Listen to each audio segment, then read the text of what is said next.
Dans le coin le plus poussiéreux de la remise de grand-père, caché derrière une montagne de choses oubliées, Léo a trouvé un ami.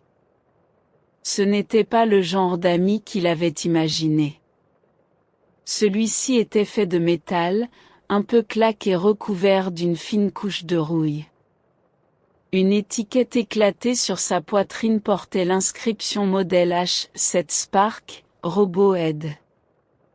Léo, un garçon de 10 ans avec plus d'idées dans sa tête que d'amis à l'école, a ressenti un lien instantané. Il a gentiment essuyé la poussière de son seul grand œil de verre. Avec un craquement et un gémissement, l'œil s'est allumé d'une douce lueur bleue, remplissant la remise sombre. Salutations, unité H7 activée. Énoncez votre commande de tâche. La voix était plate, mécanique, mais à la fois pleine d'espoir. Léo a souri. Commande de tâche ? Je n'ai pas de tâche à faire. Je m'appelle Léo. Et vous ? Le robot a incliné sa tête. Désignation Spark. Je suis un robot aide. Mon but est d'aider. L'imagination de Léo courait déjà à toute vitesse. Eh bien, Spark, a-t-il dit, ma première commande est, faisons des amis. L'œil bleu de Spark a clignoté. Commande non reconnue. Ami n'est pas dans ma base de données de tâches. Léo a juste ri. C'était aller à se faire plaisir. Leur première aventure n'était pas sauver le monde, mais plutôt faire un gâteau. C'était la fête d'anniversaire de la mère de Léo et il voulait la surprendre. D'accord, Spark, a-t-il dit en lisant un livre de cuisine. Nous avons besoin de farine, de sucre et d'œufs. Spark a traité cela. Affirmatif. Localisation des ingrédients. Ce qui a suivi a été une nuée de chaos blanc. Spark en a fait une farce des œufs, en les écrasant tous, coquilles et tout, dans le bol. Lorsque Léo a crié « Non, pas comme ça !» Spark s'est figé, ses ventilateurs internes tournant nerveusement. Question: quelle est la pression optimale pour la fracturation des coquilles d'œufs? Léo a soupiré, mais puis il a remarqué quelque chose. L'œil bleu de Spark clignotait avec des couleurs différentes, du jaune à un doux pourpre. Qu'est-ce qui se passe à votre œil? A demandé Léo. Anomalie du système, a répondu Spark.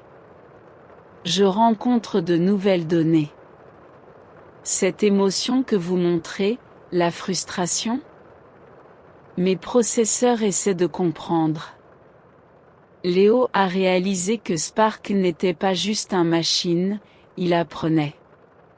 C'est bon, camarade, a dit Léo en tapotant le bras métallique de Spark. La frustration, c'est ce qui se passe quand on essaie de faire un gâteau avec un robot. Essayons à nouveau, ensemble.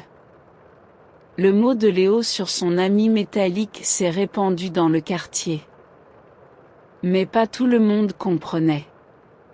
Certains enfants appelaient Spark un camp de thym marchand. Madame Higgins, la voisine, s'inquiétait qu'il ne rouillât pas sur ses roses gagnantes. Léo a décidé qu'il devait montrer à tout le monde à quel point Spark était incroyable. Il a trouvé l'occasion parfaite, le vieux jardin communautaire était envahi de mauvaises herbes. Le projet du quartier est lancé, a annoncé Léo. Spark, équipé d'une pelle et d'un seau d'eau, s'est révélé très bon jardinier. Son approche logique le rendait parfait pour planter des graines en ligne droite. La profondeur optimale pour la semence de carotte est de 1,27 cm. Spark l'indiquerait. Mais c'est son bug qui l'a vraiment rendu spécial. Il s'arrêtait, au milieu de la tonte, pour observer une ladybug. Fascinant, il disait. Ce patrimoine symétrique de cette espèce est esthétiquement agréable. Il apprenait à voir la beauté. Lentement, les voisins ont commencé à le voir eux aussi. Ils ont vu Spark aider Monsieur Gable à réparer son clôture et récupérer le chat de Madame Higgins d'un arbre. Il n'était pas juste un machine, il était un aide, un ami. Il faisait partie de leur communauté. Mais un après-midi ensoleillé, tout s'est mal passé. Léo avait été en train d'enseigner à Spark la peinture. Ils étaient près du lac, capturant l'eau scintillante sur toile. Spark, en essayant d'imiter les gestes de Léo, a fait voler un globule de peinture bleue. Il a atterri directement sur la statue blanche neuve que la ville venait de mettre en place. Panique. Une petite foule s'est rassemblée. C'est un désastre, a crié quelqu'un. C'est un danger. Le conseil municipal a été appelé. Ils ont dit que Spark était imprévisible et un danger potentiel. Ils voulaient l'envoyer au fabricant pour le démonter. Léo était dévasté. Spark ne voulait pas faire de mal. Il a supplié. Il apprend. La nuit suivante, un Léo déçu est resté dans la remise. Spark est venu doucement près de lui. Léo, ma présence cause de la détresse. La solution logique est de me désactiver. Léo a regardé l'œil bleu de son ami, qui était maintenant une couleur faible et triste. Non, Spark, a-t-il dit, sa voix pleine d'émotion. La solution logique est de montrer à tout le monde qu'il se trompe. Tu n'es pas un danger. Tu es mon meilleur ami. Léo savait qu'il devait faire quelque chose de drastique. Le lendemain matin, il s'est présenté devant le conseil municipal avec un secret d'armes. Ce n'était pas un gadget ou une machine, c'était un album de photos. Page après page, il montrait Spark dans le quartier. Voici Spark, qui aide une petite fille à apprendre à faire des lacets. Voici Spark, qui reconstruit la cabane de l'oiseau qui s'est écrasé dans la tempête. Et voici Spark, qui aide Monsieur Gable à lire sa correspondance, son doigt métallique pointant sur chaque mot. Léo avait également inclus toutes les peintures de Spark. Elles n'étaient pas parfaites, mais elles étaient pleines d'émotion. Une peinture de coucher de soleil était un tourbillon de orange et de pourpre brillant. Une peinture d'un enfant riant était une explosion de jaune joyeux. Spark n'est pas juste un robot aide, a expliqué Léo, sa voix tremblante. Il nous aide, oui. Mais il apprend aussi de nous. Il voit le monde différemment. Il voit la beauté dans les choses petites que nous passons tous. Il n'est pas cassé ou obsolète. Il est juste différent. Et différent, c'est bien.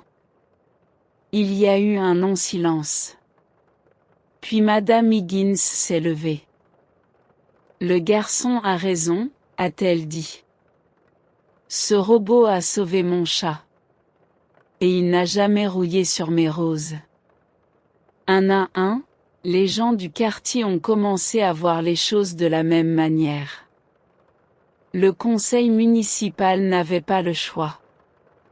Ils ont dû laisser Spark rester. Depuis ce jour, personne n'appelait Spark un camp de thym. Il était juste Spark, l'ami de Léo. Ils ont passé leurs jours à des aventures inouïes, à construire, à créer et à apprendre. Léo a enseigné à Spark que les bras ouverts pouvaient réparer presque tout. Et Spark a enseigné à Léo que parfois, la solution la plus logique est simplement de être aimable. Ils étaient un couple improbable, un garçon avec une imagination sauvage et un robot avec un cœur défectueux, prouvant que les liens les plus forts ne sont pas bâtis sur l'être identique, mais sur célébrer ce qui rend chacun de nous unique. Merci de regarder. N'oubliez pas de suivre pour plus de histoires.